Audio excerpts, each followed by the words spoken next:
Donc Aquaco a été créé en 1988 et à l'origine le projet c'était d'être un support pour des jeunes, c'était plutôt adressé au public jeune, des jeunes qui étaient en recherche d'emploi et pour les aider à développer des projets créateurs d'emplois en fait, c'était ça l'idée. Donc l'association a été créée, elle a fonctionné avec des bénévoles et donc ils ont obtenu en 1990 l'autorisation d'utiliser ce site sur lequel on est, qui est une ancienne station de pompage de carburant de l'OTAN qui appartient à la commune d'Octeville-sur-Mer.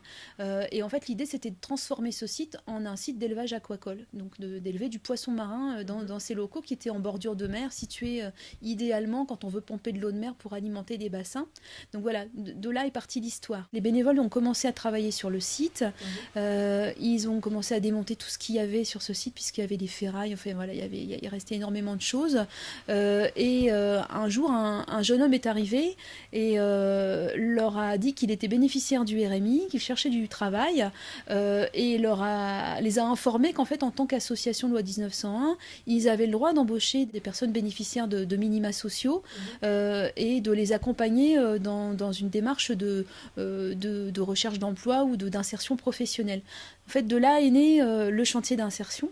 C'est un peu l'époque où on a pris conscience, où les pouvoirs publics ont pris conscience aussi des problématiques de pollution, de déchets, notamment sur les plages. Et ici, sur le littoral, entre Le Havre et Saint-Jouin, on était particulièrement touchés, on est toujours particulièrement touchés par l'échouage de déchets, du fait du grand trafic maritime qu'il y a là au large. Et donc, les plages, sur certaines plages, ici, il y avait 1 mètre de déchets. Il y avait des tonnes et des tonnes de déchets accumulés depuis des années, dont personne ne faisait rien. Et donc le préfet de l'époque a appelé les communes à réagir face à ce problème et à mettre en place des actions pour nettoyer les plages. Et donc l'association s'est, entre guillemets, engouffrée dans cette opportunité et a développé un chantier d'insertion autour de la protection du littoral et du nettoyage des plages. Voilà en fait l'histoire. On utilise le support aquaculture pour faire découvrir au public, aux enfants surtout, puisqu'on accueille beaucoup d'enfants, leur faire découvrir la chaîne alimentaire marine. Parce qu'en fait, pour élever des poissons marins, donc qui naissent à une taille proche du millimètre, 2-3 millimètres en fait, pour nourrir ces poissons, il faut élever du plancton animal. Pour élever du plancton animal, il faut pouvoir le nourrir et cultiver du plancton végétal. Et donc en fait, on reproduit en laboratoire la chaîne alimentaire marine naturelle.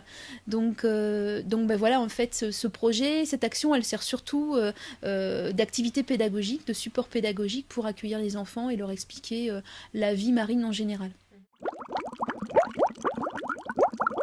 On s'est rendu compte que dans les ateliers chantiers d'insertion, il y avait donc des personnes qui avaient des vraies compétences, des vrais savoir-faire, que certains ateliers chantiers d'insertion fabriquent des choses qui sont susceptibles d'être commercialisées. En fait, notre idée, c'est que comme on accueille du public ici, et comme on a la possibilité de construire un petit hall d'accueil qui peut faire effet de magasin, on s'est dit qu'on allait réunir autour de nous des ateliers chantiers d'insertion de la région qui fabriquent des objets ou des produits, enfin voilà, des choses susceptibles d'être vendues, plutôt sur des thématiques justement liées à la nature, à l'environnement. Là, on travaille aussi sur le développement des visites grand public, puisqu'en fait on accueille beaucoup d'enfants, beaucoup de groupes, mais quand il s'agit de recevoir du public en individuel ou en famille, c'est extrêmement compliqué pour nous parce qu'en fait la visite est guidée de A à Z